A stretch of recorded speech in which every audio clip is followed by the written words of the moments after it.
gentlemen. Game 5 with a chance for the New York Knicks to close and move on to the Eastern Conference Finals for the rematch with the Indiana Pacers. We need to not get ahead of ourselves for sure, but the Knicks are on the precipice right now with, of course, sadly, the Celtics' best player injured and out for, I don't know, at least the next 6 to 8 months at the very least. And it's an incredible situation for the Knicks.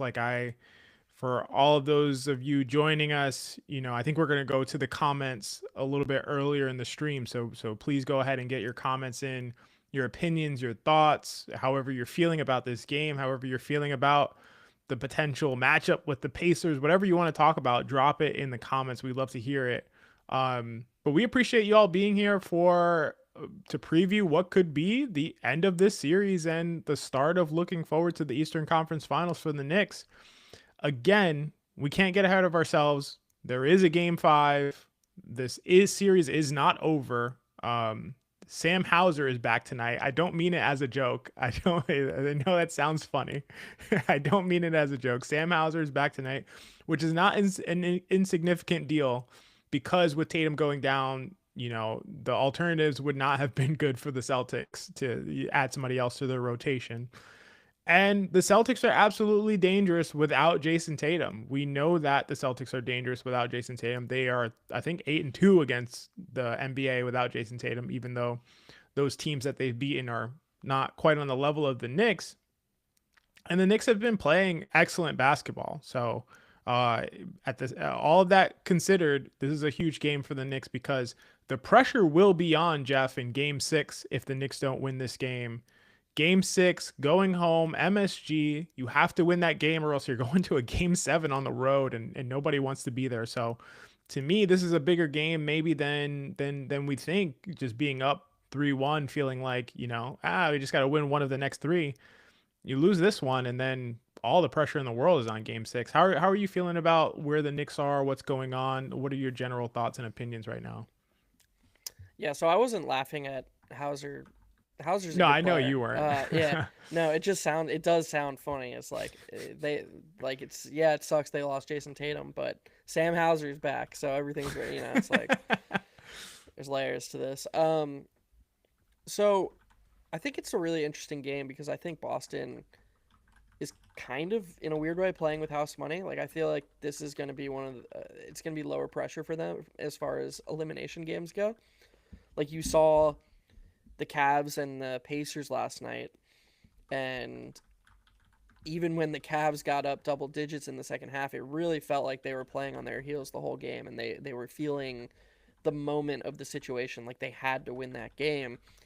I know Boston wants to win this game, and they definitely feel like they have to win the game, but I do think that expectations are going to be lower for them without Jason Tatum, and that's kind of a dangerous thing for an opponent to have on their in their back pocket is like, oh, nobody expects us to do anything, and let's just go out there and give it everything we have. Um, as far as the Knicks go, I'm gonna say something that I said to you off air.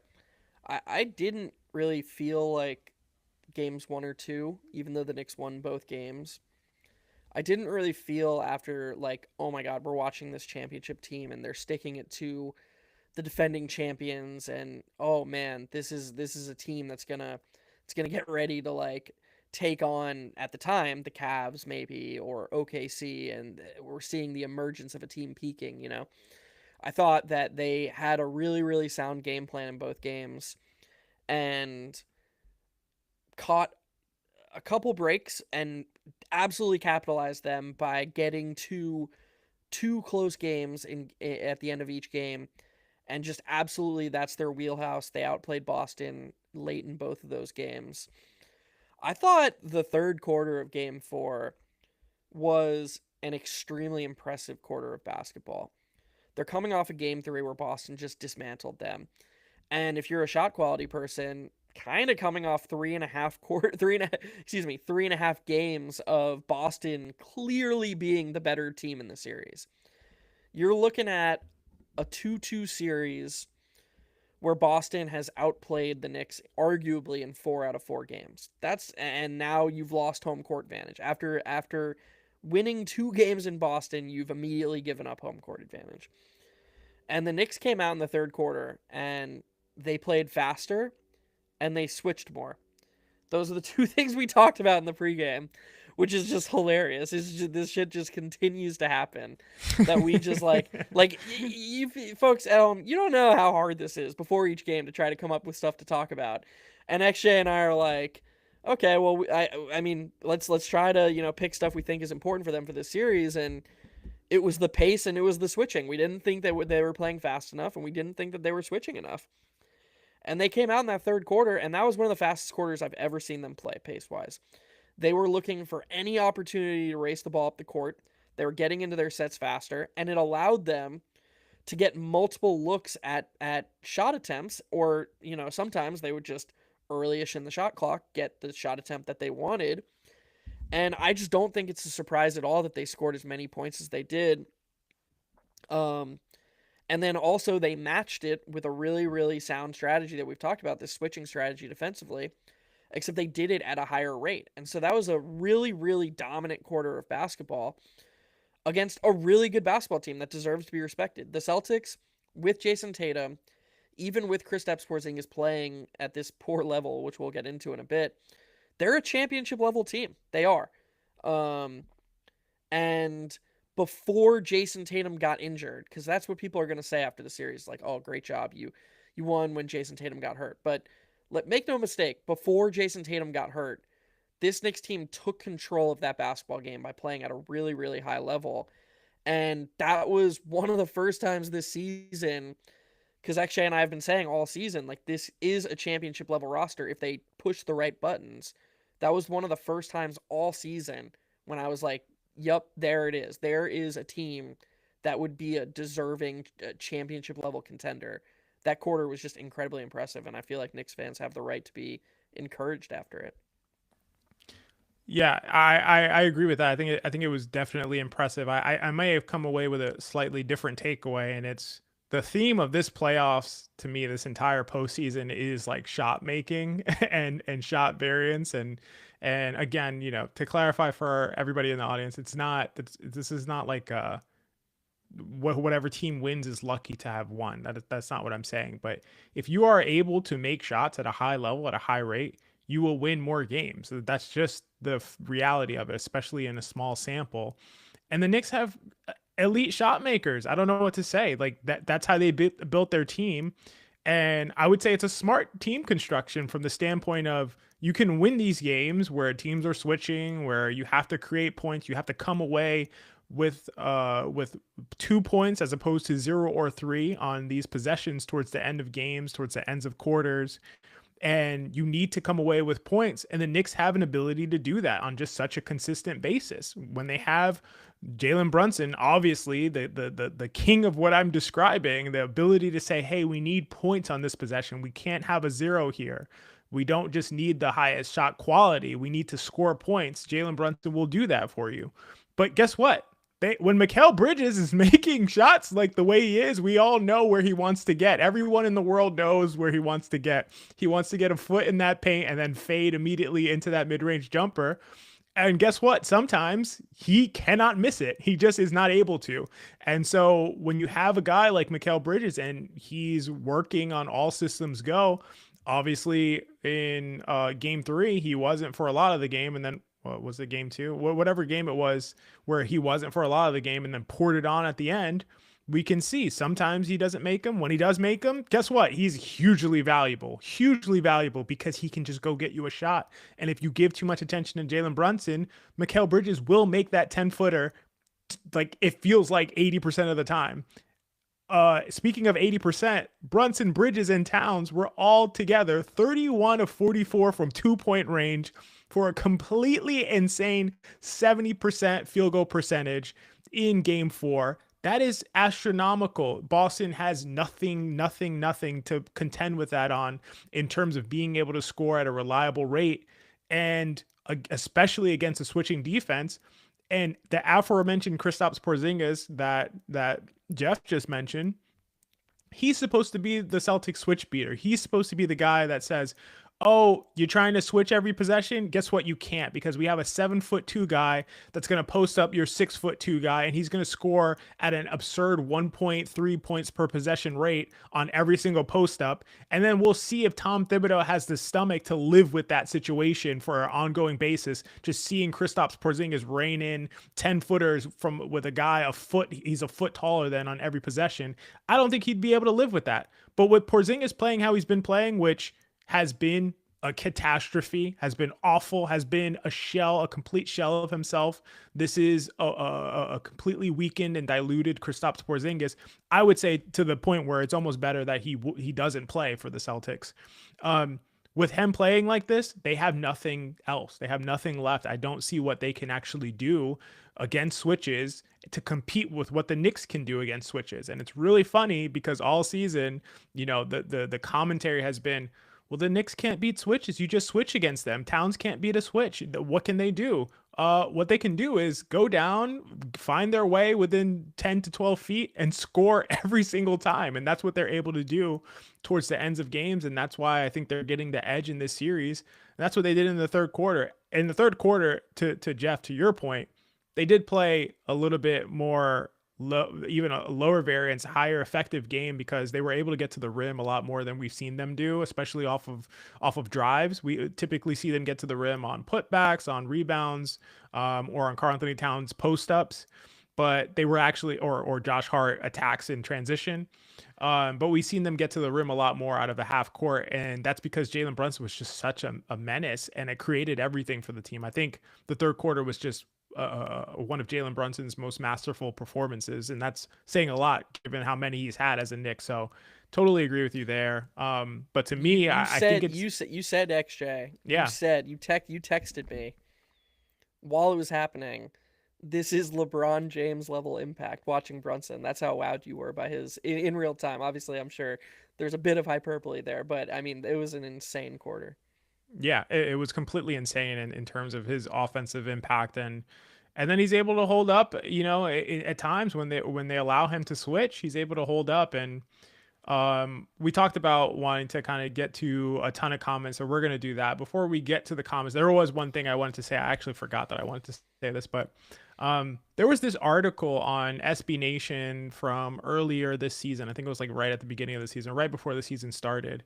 And it talked about how there was some data that suggests that attacking, like hunting and attacking mismatches and isolations, like forcing defenses to switch and attacking those isolations, doesn't seem to be borne out to be a good strategy in recent times for the NBA. And I think that that's definitely true in my opinion. I think it makes sense just from a kind of, I don't know, theoretical perspective. But from a data perspective, firstly, that article said that, or showed from the 2024 season data, there was almost no correlation between how often a player is targeted and how well they defend in isolation. So that is saying that teams that are just hunting and targeting and hunting and targeting, they're not scoring at any better rate than they would have if they just were playing out of isolations, which is very interesting to say. I mean, there's a lot of questions for why that might be the case. And some theories could be like teams are picking the wrong players, it's limiting offensive movement, which is what I believe the case is. Or even just those targeted players are just giving extra effort when they're picked out in isolation enough to slow down offenses. But in my opinion, it's just not a good way to approach the game unless you have a guy like Jalen Brunson who can just score out of those isolations anytime he wants, it feels like. And the Celtics just don't have that, with the one exception to what I was just talking about as far as isolations not scoring more often against those switches. The one exception, Jeff, post-ups. That's the one exception. So that's what Kristaps Porzingis is in Boston to do. And if he can't do it, the whole thing crumbles and falls apart. So I just think they don't have anything. If they get this Porzingis, there's just nothing. They don't have anything. That's what I genuinely believe. I'm really glad that you not only highlighted him, but you added that caveat, and you said something. You said to the point that I'm not even sure it's worth playing him. And I completely agree with you that he's been woeful through 4 games. And I completely agree with you that if he was going through this stretch in the regular season, that it's probably reached the point where you would say, hey man, like you're going through something. Let's get you out of there. Let's get you out of the rotation for a bit. Let's get you right, and let's figure it out. The Celtics right now are in a situation where they're down 3 games to 1. And if you look at any reasonable, you basically, for your season to not be over, you have to parlay the next 3 games into 3 wins. You have to go 3-0. And so if you just look at any reasonable range of outcomes calculator, the Celtics are like 20%, 15% maybe to win this series. So you're not looking, this situation doesn't occur in a vacuum. You're looking for a top 10%, top 5% outcome. That's what you need. And I just don't think the Celtics can hit that outcome if Porzingis is not a part of it. Like, I don't see a world where Porzingis gets benched and their rotation is, White, Holiday, Brown, Horford, and whoever you'd put, Hauser, Cornette, Pritchard. Like, you go to that 7-man rotation with maybe some Baylor Shireman. I just don't think they have enough. And so I think that they have to just throw Porzingis out there, whatever he can give from a health perspective, and hope he finds something. Because I do think that player is in there somewhere. He has to be. He didn't forget how to play basketball. And I think if the Celtics are going to hit that top 10% outcome, it's going to be with Porzingis being the switch beater that he can be. And so I don't want to say I disagree with you because I think that you kind of agree with what I'm saying. No, I 100% agree with what you're saying. Yeah. So I just think he has to play. Like I don't think it would be reasonable to, let's say he plays tonight and he plays poorly again. I don't think it would be reasonable for Celtics fans to be like, oh my God, how did Missoula put Porzingis back out there? Like, he's clearly killing them. He shouldn't have played. You probably weren't going to win the series anyways. You have to try to maximize your chances of hitting this 10 to 15% chance.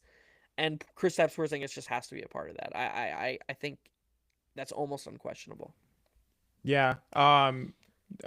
Jeremy says that us being on different sides is triggering his autism, so we have to go back. We're going back, don't worry. Yeah, no, we actually totally agree. What I was saying about him not playing is before Tatum got hurt. I honestly, maybe we do disagree on this. I think before Tatum was injured, I would have benched Porzingis. Like, I would have said he is literally hurting the team. They can win without Porzingis. He is absolutely a negative, and I would have benched him. We've been talking about things that I would do this offseason. This postseason, and perhaps I'm overreacting to some small samples in these situations, but especially things that seem very frustrating from a shot making perspective. But I would have done that. At this point, no, you can't. It is Porzingis. You're gonna live and die with Porzingis. In fact, Porzingis probably has to play as many minutes as he can play. Whatever he's able to give you, he kind of has to be out there the entire time because, like you're saying, they're not going to win this series anyway if he's not right. And so everything about this series is effectively getting Kristaps Porzingis right, to be honest with you, from a Celtics perspective. So that's where I'm at. I could be wrong, actually, but I think he meant like physically on different sides. Like, on the screen. Oh. Are we? Yeah, I think we're usually flipped. So I think that's what he meant. I don't think he meant us disagreeing about the Porzingis thing. Oh, Jeremy, that's what it is. Jeremy, that's so weird. Correct me if I'm wrong. How are we on the different sides? I thought we look the same on my. That's so strange. All right. Oh well. Sorry about that, Jeremy. I can't fix that. I thought you meant different sides of disagreeing. But all right. Let's get to some comments, man. Let's have some more time to unpack people's opinions, to explore them a little bit more, to talk about what people are feeling and thinking right now. Man, now that I know we're on opposite sides, I'm bothered now. So maybe is it triggering your autism too? I think it might be, to be honest with you. My therapist told me I have some spectrum qualities actually. So there could be something we there. all do. I want to start with Meh, our guy Meh. I'm assuming it's a guy. I don't know actually.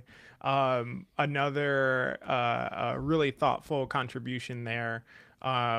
Matt says, I'm sure you also saw How Hart problem got solved by forcing switch via double screens, etc. Tibbs masterclass outcoach equals make Hart run more. LMAO. What do you think about that? And Matt says the answer was always there. Poor Josh, but great job by Tibbs. Yeah, the double drag thing is so smart that I don't. There are people, actually, and it's so frustrating. There are people who are now saying that Tibbs knew this was the best all along, and he just didn't want to show it, so he had it like in his back pocket. That doesn't. That I'm sorry, guys. That doesn't pass the sniff test at all, and that there's no logic to that. There's no logic to saying that trying stuff out in games, the overall trade offs. It's better to not try them in games so you can pull them out as a surprise. Like the other team is gonna fall over themselves because they're running a different play. Like that's no, no. So let's not go there. But it's better that they found it now than never. I would much rather be wrong about the coach's ability to find the solution at all than like the opposite. Like it's cool that he found it, and he should be lauded for finding another thing. Like for switching more, these are things that you can compliment him for. But I don't think we have to go all the way and be like, yeah, this was always going to happen. Like I truly do think it was a back against the wall situation. He was just pulling everything he could out against a team that probably they viewed as superior, and a lot of it is working. Um, and as far as the tactics of it, the double drag thing is so smart because it's we covered this on our Twitter account from the Knicks perspective when the Celtics did it. The reason it was so effective for the Celtics is because the Knicks are trying to simplify decisions. They're trying to simplify a really hard thing. They're trying to hedge versus some people, and they're trying to switch versus other people. And when it's just simple high pick and roll, as the defender, your job is very easy. You're like, okay, these are the two people involved in the action. We're hedging. Okay, these are the two people involved in the action. We're switching. The process becomes very simple. When you throw a third person into that party, it just mucks it up. And so when Hart is involved in the screen and roll as the screener, it is good because you're disallowing Hart's defender from being a roamer. You're forcing him into the action, but you're also making it really easy on a smart team. But once they get used to that and it becomes repetitive, I think after game 3, Hart Brunson pick and rolls were scoring at some ghastly rate. They were scoring at like 0.5 points per 100 possessions when those two ran screen rolls, and I think Boston just kind of figured it out. And so it is a smart adjustment because when you throw that third player in, now you can do other stuff. Now you just make it more complicated on the defense, and I think it's a very natural counter. And yeah, I think it was a good decision by Tibbs to do that, to find ways so that Hart's not hurting you as much. Hart's non-shooting isn't hurting you as much when he's out there. Yeah, I agree with all that, and definitely something you had been calling for repeatedly, Jeff. So it's one of those continued fulfilled. I wouldn't say prophecies, but desires that we might have. Apparently, we are switched back the right way. So I want to, Shimmy MD says that's way better. Let's see. David Crockett says you guys are flipped back around now. So everybody, Shimmy MD says you're in your right positions. I feel better too. I really feel at home. I feel like I'm in my community now, because this would bother the shit out of me if we were swapped, and I didn't realize that we were. So I appreciate people saying that and letting us know, and now we've been able to flip back around. I don't know if you guys know this. There are people in this world who would see that and not care at all, and it wouldn't bother them. And those are the real psychos to me. So those are the actual psychos to me. I'll say that. I just think it's cool that people know us well enough to even have noticed that. Yeah, That's pretty dope. Yeah, I feel like it just is like, it's like natural. But yeah, I'm biased now. It feels like it's just right. It's just correct. Dave C says OG on Brown, Mikal on White. Let's fucking go. Yeah. I mean, yeah, the matchups work a lot better now with no Jason Tatum for sure. I think Jaylen Brown, I don't know, man, a rant's going to come out. It's whatever. We're on a live stream. It is what it is.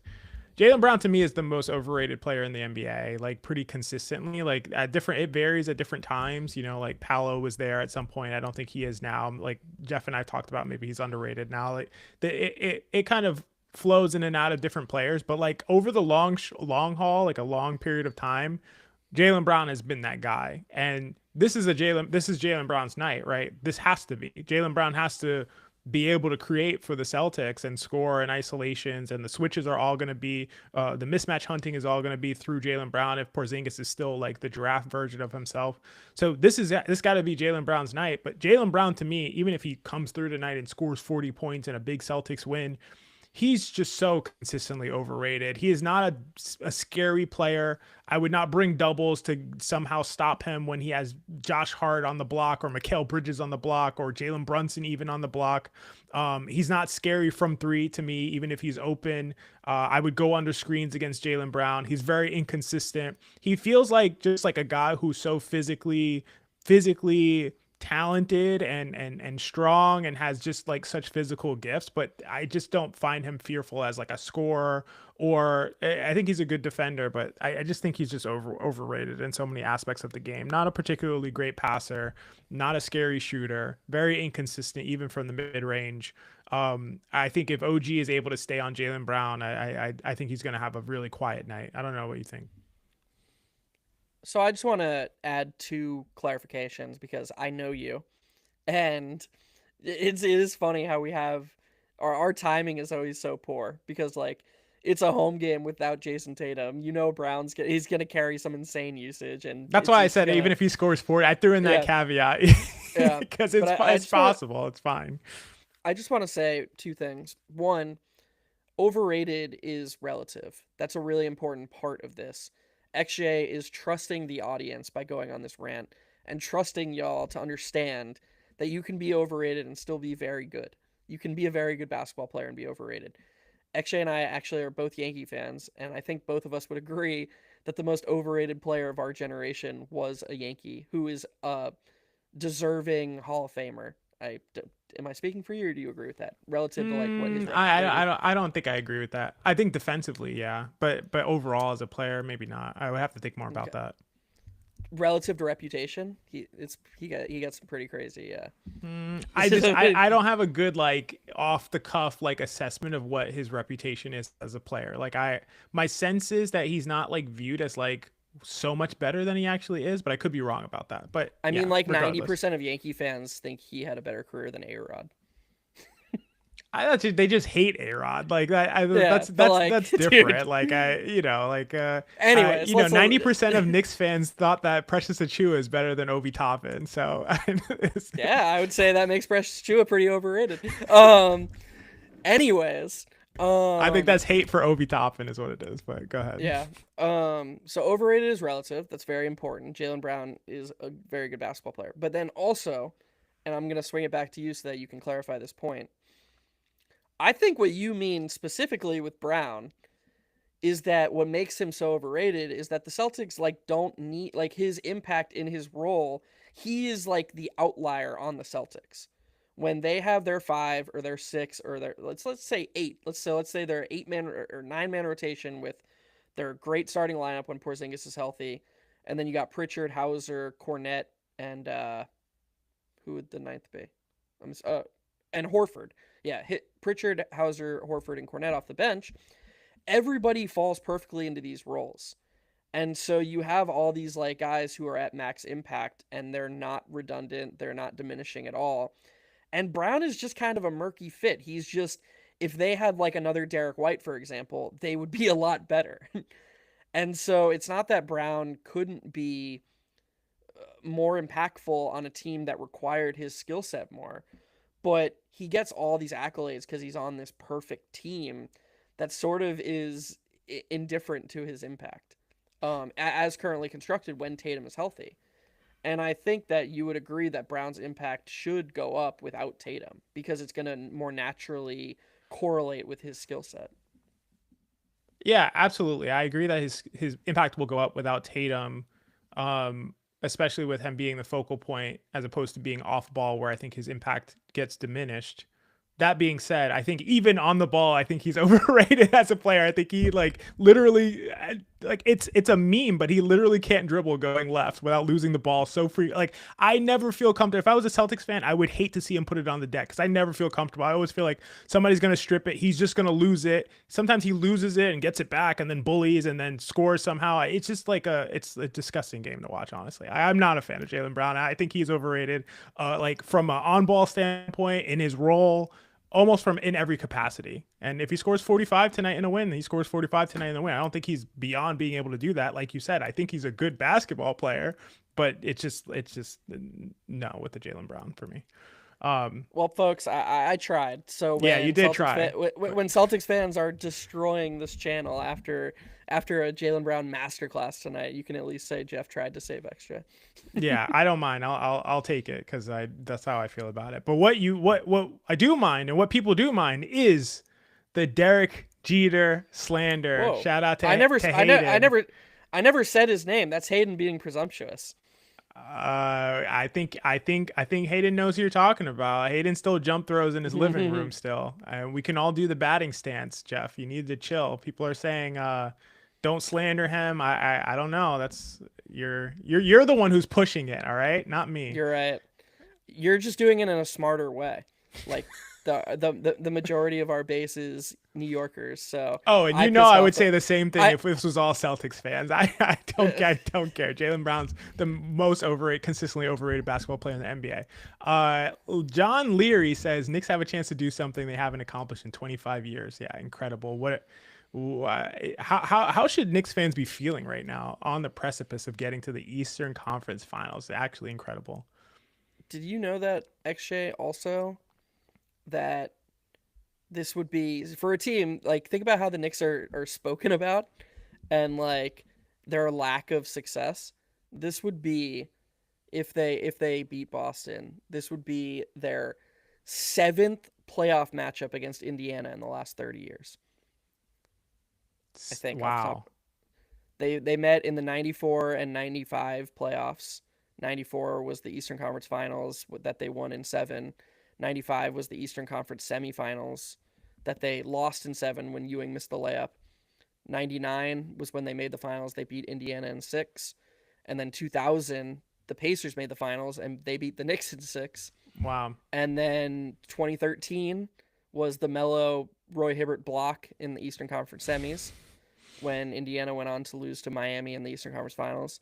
And then last year. So yeah, this would be the 7th time in the last 31 seasons that they've met in the playoffs, which is kind of nuts given the Knicks haven't since 2000 exactly that's what I was thinking any playoff success. Like it's crazy to have this many matchups against one team.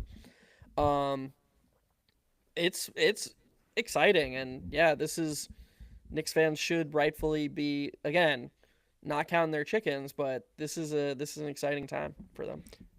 We're not gonna do too much of this, and this, but this was just the next comment that I saw, so I'll flag this. But like, RJ says, do the Pacers switch a lot? I think if we move on, will be the best cat series. So it's a good question. I think they do throw in a handful of switching. They actually have a lot of complicated defensive schemes that I think that have made them such a good defense, especially from what they were last year. And we'll definitely dive into that a lot more. Sorry, you want to say something? The Pacers are doing something now, actually, that I think is going to completely flummox the Knicks, and it's going to take them a little bit to get ready for it. They're being so aggressive in the backcourt and hounding ball handlers getting up the court. Can't you just see a world where early in one of those games, the Knicks don't start offense until like the 12-second mark every possession, and they're just constantly having to create these tough shots in these half-court possessions? I think if the Pacers keep playing defense like that, it's going to force the Knicks to figure out a way to play faster. That's going to be their number one adjustment against the Pacers.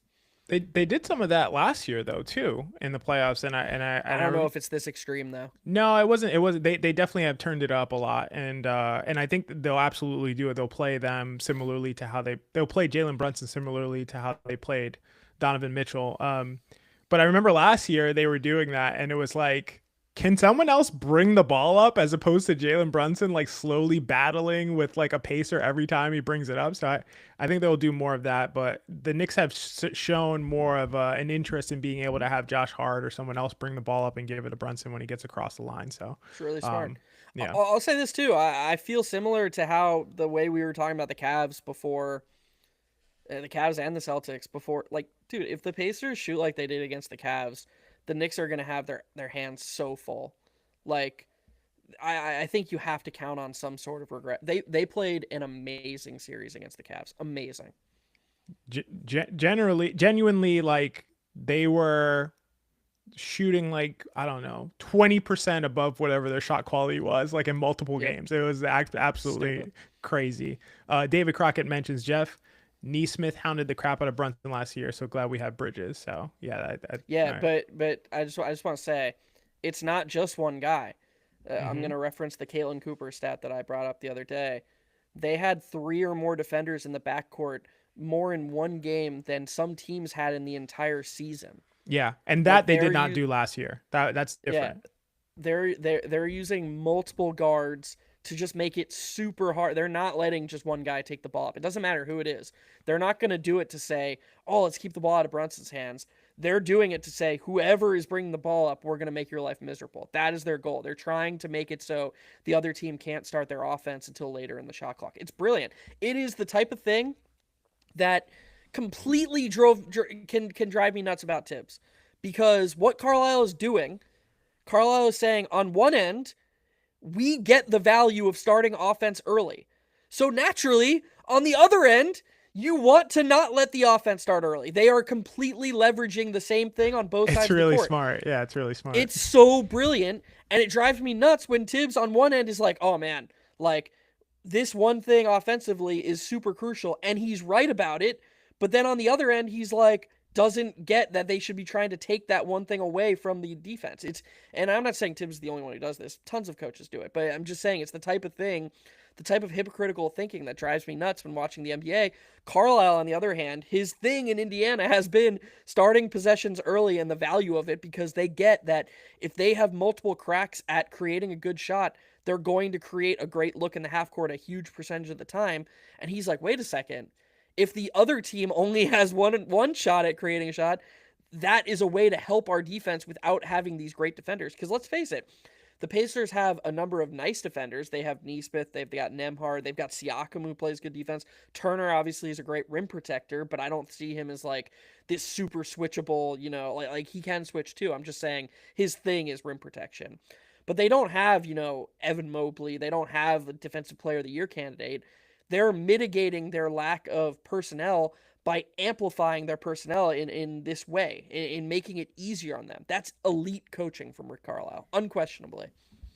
Yeah, no, I totally agree. It'll be such a strategic matchup. We do have to get back to the Celtics, but I'm excited to talk about that series as long as it happens and it starts with tonight. But I will say this is a great ad. What you're doing right now is a great ad for our Pacers Knicks preview that seems like it will likely happen, which is going to be an exciting thing to break down. Can't wait to look forward to that. But for I tonight, don't want to be a dick, Akshay. We're gonna break it down. We're gonna break down a Celtics Pacers series if it happens.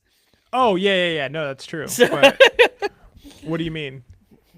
I'm just saying that it's a nice ad for the Pacers Eastern Conference Finals, Oh yeah. But regardless of who they play. you see, our friends here. Some of our friends here will be watching that Celtics Pacers preview. Many of them will not be watching Yeah, that that's Celtics fair. Pacers preview. That's fair. If that happens, something went tragically wrong here.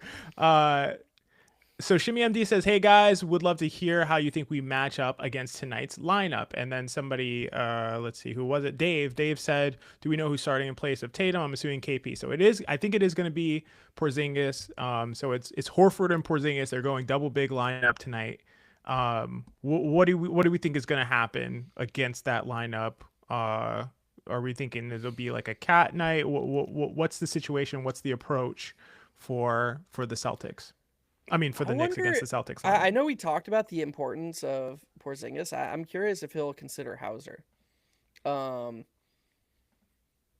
just because it's more of a wing. But I think that the Knicks, it's going to raise the importance of switching even more. Like at this point, without Tatum, I didn't agree with it, but I sort of empathized with Tibbs for not wanting to switch across the board with Tatum because Tatum's so amazing. And Tatum can just make you look silly. Like if you're the wrong defender, he can just make it look dumb that you're not sending multiple defenders at him because he's so good, he's so big, and he's such a good pull up shooter. I don't. They don't. I mean, you talked about Jaylen Brown. You know, everyone here knows they're probably sick of it. Everyone here knows how much we love Derek White, but like Derek White's not gonna roast you that way consistently one on one versus switches. His Yeah. strengths are elsewhere. I genuinely think they should just switch across the board, and I don't. And if Boston makes the tough shots that result from them, then you tip their cap to them. But I would be willing to bet very strongly that if you switched across the board, the Celtics are not going to win the next 3 games with the remaining talent that they have. Yep.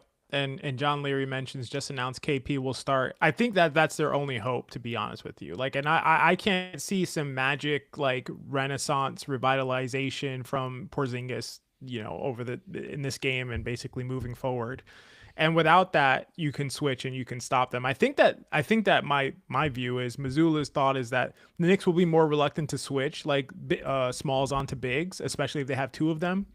Um, I think that might be right. I don't agree with it though. So I think unless Porzingis shows and proves that he can beat you with his post ups, until that point, I would just switch everything. But I think it's less likely for it to actually happen. I don't think Tibbs is going to feel comfortable consistently switching smalls onto bigs with Al Horford and Porzingis both starting, and so that's probably what Missoula is banking on.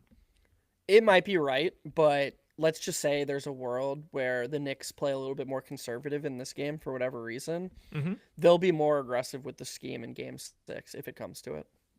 I feel very Totally confident in true. that. Totally true. I think that's right. Robert Rivera says crazy stat: Boston Celtics leading by 14 plus in the second half.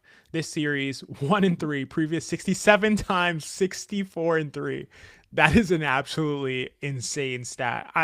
I honestly I would have thought the previous 67 times record would have been much worse because I do think they just struggle to score in these situations where they need to come away from a possession with 2 points as opposed to 0 or 3. And I'm just surprised to see that they've converted so many times in that situation. So to me, that just means they normally kind of stick to their offensive approach, and or Porzingis is not this horrible shell of himself version of Porzingis. So Yeah, and to me though, that also shines a light on the importance of the second half in Game 4, because I think you could come away relatively as pessimistic as possible from a series that if the Knicks took care of business without that great run to end Game 4, and it was just like, yeah, Tatum got hurt and they caught a couple breaks in early games, it would still be difficult to see a world where they beat a team like OKC or even Indiana playing that way. But that team in the second half against Boston, again, that was a full strength Boston with Tatum playing out of his mind. And yeah, they're missing peak Porzingis. I'm not gonna argue. I'm not gonna act like that's not a big loss. It's a big loss, but still, even without Porzingis, that's a championship level team when Tatum's playing the way he was playing in Game 4. And the Knicks took that punch. They took a 12 of 24 first half from three from Boston. We're only down 11. And then once Boston stopped hitting at that elite a rate, they took the control of the game. I could not be like more impressed by a team than I was on the Knicks in that Game 4 performance, even before Tatum got hurt. And again, it's so much more encouraging than the game's 1 or 2 wins. yeah, I somewhat agree with you. I think they have a higher ceiling than the way they played in the third quarter. Again, to me, the way they played in the third quarter was on the back of just like Brunson being unstoppable, like doing whatever he wanted, and he was creating mismatch advantages just like consistently. Just he had the ball and he was magically creating advantages purely by the perspective of him having the ball in his hands because he was so unstoppable. Derek White had basically no chance against him, and obviously people know how we feel about Derek White, how I feel about Derek White on both ends of the ball, and he had no chance. And so I do think that I do think that if Brunson plays like that, yeah, you're talking about like a true blue superstar, unstoppable scorer who's going to get 2 points if you don't put two on the ball, and if you do, he's going to create an advantage for his teammate. Under that circumstance, no one's beating this team. But even if Brunson doesn't necessarily play like that, I think the Knicks could play better as a team potentially moving forward. I know we're getting to other people's questions, but I have a potentially crazy question for you myself, actually. What's that? I feel like a thing we did really well in talking about this series is we got out in front of the idea that from the Knicks' perspective as underdogs heading into this series, embracing variance was a really smart strategy and like Yep. trying to up the variance however possible. Mm-hmm. We know that the Celtics are unnaturally a high variance team with all their 3-point shooting. We know that without Jason Tatum, they're probably just going to shoot more threes. The Celtics are down 3-1. They're without their best player. Do you see a world where Missoula has the wherewithal to say, we're the underdogs now. We need to maximize the variance as much as possible. Enough of Brunson and Mikal Bridges mid-ranging us to death. Let's see if this team can make 23s in a game. Do you see a world where that occurs? That's really interesting. That's such an interesting perspective. Yeah, I can imagine that happening. It's tough because I think that I think that I could imagine just Brunson just garnering much more attention. I don't know about Bridges. I think they'll still live with whatever Bridges does. I don't think he's going to kind of bend things in that direction. But I could imagine Brunson just getting more attention. And they're like, okay, I think they'd be okay with Bridges beating them from three. Maybe OG beating them from three. I don't think Towns. So it might be selective. I don't think they'll just go down to like on Towns shooting threes. But it's a great question. It's a great point, and I didn't consider that kind of reverse that could be happening right now in that way. And um, I kind of think, and I could be wrong here. I kind of think that the Celtics probably still think they just have enough to beat this Knicks team. And I think that most, maybe, obviously most Knicks fans wouldn't agree with that, and maybe most general NBA analysts wouldn't agree with that. But I think that again, if Porzingis is right, I think they could potentially beat the Knicks in a series if Brunson is not hitting on all cylinders. Now, are they going to win three in a row? Probably not. There's probably no circumstances where they beat the Knicks three in a row without Jason Tatum. It's very few circumstances, but I kind of think Boston thinks they still have enough, but I don't know. I could be wrong, but I think it's a great question you're asking. The down 3-1 thing as the home team is always so strange because like, all right, so take a you always have game 5 at home now that it's 2-2 1-1-1 every series. Yeah. It's just so easy, and if you're the team with home court, you're generally most of the time you're the better team, or you're considered the better team. It's got to be so easy mentally to just be like, man, just get game 5 and all the pressure's on them. Like, Yeah. That's got to be the easiest thing in the world to convince yourself of. Yeah. Which, just makes 2016 the 2016 finals even crazier because the Cavs were down 3-1, but they had to win at Golden State twice. The fact that they were like, yeah, let's just win at Golden State, then we can put all the pressure on them. Like, that's crazy that they were able to do that. But yeah, it's such a great point. And David Crockett, I want to highlight this comment because he's saying that's why he's been asking if Boston will play more zone to invite more threes, which would be playing into kind of like the angle that you were talking about, Jeff. And he says if they do, New York has to go to the glass and press that advantage. So yeah, I could totally imagine it. Yeah. It has the potential for a huge Hart game if Boston were to go to that, because like that's where you see Hart sprinting in from the 3-point line, getting these huge offensive rebounds, finding soft spots in the zone. It just plays to his skill set so hard. Yeah. Yeah. Yeah, no, I could totally see it. And I think Kevin Danishevsky's thinking along your lines as well. He said he put a plus 540 bet tonight on OG to score 20 and the Knicks win. So if they're gonna key in on Brunson, then this becomes a lot more likely than it would have otherwise. Actually, I think that's our first. We've done 5 of these. You've done 5 of them. I've done 4. That's the first Kev comment I've seen. Traitor, man. What a traitor. Where is Thought we were Kevin been friends. at? Where is Kevin been at? That's Yeah. a good question.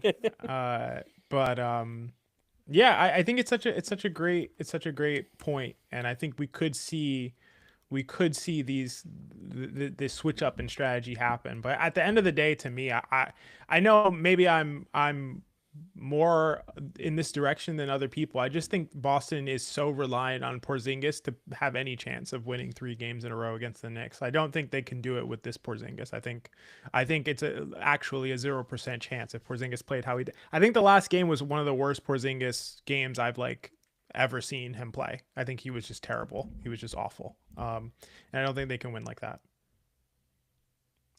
Yeah, he was so bad. And to that point, Jordan Bubb says Knicks have answers for everything and anything that the Celtics can throw without KP being healthy. And Jaylen Brown is a worse version of Jason Tatum with Knicks fans in there for 40% of the crowd. Yeah, these are great points. I can't see it. And by the way, we talked about this right before we jumped on. The Celtics are favored in this game, and I think it makes sense to have them favored in this game. They're at home. This is an elimination game. You would imagine that this team has been through a lot of they're not going to just kind of let go of the rope and say, oh, we're down 3-1, Tatum's out, forget about it, we're done, we're just going to go down. The Knicks go up early and the Celtics go away. Like, that's probably not going to happen. Could happen, probably not going to happen. So I can imagine the Celtics squeezing this one out on the road. I don't imagine the Celtics winning 3 games in a row, and I don't even imagine them winning this game unless Porzingis, has like a 22 points on 50% from the floor kind of game. Otherwise, I don't see it. It is. I do think the Knicks have. I'd hope that the Knicks have an appreciation for the moment, though, like an understanding that if they lose this game, they are going into a situation where all the pressure is on them, where they're in front of a nervous home crowd against a veteran championship experience team playing with house money. Like, you can't. I'm not saying you have to win this game. This obviously isn't a must win, but you don't want to give Boston any semblance of hope or momentum. And even if that's like playing them tough and losing at the end, that's okay. But if they throw in a stinker like game 3, a get right game for Porzingis where he's hitting everything, game 6 it becomes very, very nervy. That becomes very, very scary. I totally agree with that. And I want to drop in Caden's comment from earlier because he mentioned I always hated that Tibbs is hiding his tactics for the playoffs theory. It was always coping over his inflexibility in the regular season. Love that he's changing things up, though. I totally agree with this comment. Like, you can appreciate Tibbs for switching things up now and say, thank you for doing it. It's the right thing to do. And it's about time and we're happy to see it, without making it a thing where he was like this. He had this mastermind approach where he wasn't going to show any of the best coverages and strategies that he had. And he's just going to wait and then like unleash it at the right moment. And then the specific surprise, like the element of surprise was going to throw everything. Like, it doesn't have to be this. We don't have to go in that direction. We can just say, these are things that he should have done earlier. We're, as from a Knicks fan perspective, happy that he's doing it now. To me, there's nothing wrong with that. I don't know if our audience thinks that's like a problem or something, but there's nothing wrong with that to me. I don't see how there's a problem with that at all. And I think mostly I think that perspective just comes from people who want to feel like they were right all along, like they want to be like justified in, and they realize that to correctly support a lot of the things that Tom Thibodeau has done in this postseason, it sort of hypocrisizes the support they had for him 6 months ago. Yeah, that's a good point. So the only way that they can connect those things in their head without feeling like gigantic hypocrites is to say, oh, well, he actually knew these things 6 months ago, but he was just sitting on them because he's such a wise veteran Yoda type. He knew exactly when to bust them out. And it's just that's just it's just a crazy perspective, honestly. It's similar to, what was the thing actually that somebody said to you on Twitter where you were like, why would you not, you were using lineup data And they were like, "Oh, well, that lineup's only successful because Tibbs is playing them at the exact right moments Yeah, for those lineups to that was succeed." incredible. Yeah. Yeah, it's like, come on, guys, like, just come on, let's be better than this, please. Yeah, no, it's totally right. It is very similar to that. Let's be reasonable here. That's such a dope name. I love that. It's a great name. Love that. Mikhail needs to stay aggressive. I think Bridges' game in the previous game four is so underrated. Like, obviously he made a bunch of shots, but I do think his aggression really flummoxed, and I'm using your word. You used that word recently. I don't know why, but really flummoxed the Celtics. I think that they were thinking, okay, we'll key in on Brunson. Brunson is getting into a little bit of heater. We'll kind of, we'll kind of slow him down. We'll bring two to the ball temporarily and recover. And Bridges was having none of it. It was like, oh, I'm going to be just as aggressive as Jalen Brunson, and I'm going to hit every single one of these 12 footers. And when you have two guys doing that, there's literally nothing you can do defend. I don't think I think schematically, strategically, I don't think there's really anything you can do if two players on the team are hitting mid-range shots at like a 70% clip. I don't even know how you can stop that, because besides just giving everybody wide open threes, which, to your point, maybe they try it, maybe they go zone and try that kind of approach tonight, but they weren't going to just break that out in the middle of game four. So to me, Bridges' aggression was so underrated towards winning that game. And if he plays in that way off of Brunson, that makes the Knicks really difficult for anyone. It's crazy that Bridges, the spectrum of responses to him and like his game, he feels so misunderstood to me. And I think a big part of it is what happened in Brooklyn. Like, even I felt like Knicks fans don't really understand what the goal for him should have been. And it's like he was this amazing player in Phoenix, and then he went to Brooklyn and he was still good, but they were hoping that he could scale up from like third option, elite third option to number one option. And he's just not a number one option. That's not what he is. He's a solid tertiary option from a scoring perspective who can shoot and space the floor and can defend at a really high level. Those are the things the Knicks should want him to do. So this whole idea that like I know the Knicks gave up a lot for him, um, but there has to be an understanding of what his optimal role is and what is going to be the best for him. And to me, that is an area where he is getting a lot of these in rhythm looks he's clearly comfortable with, and he's getting consistent looks. Again, credit to Jalen Brunson. I said the same thing after game two. I thought Jalen Brunson, a part of this masterclass performance that you were talking about, was taking the hand off the wheel a little bit, and a big part of that was getting into the offense earlier.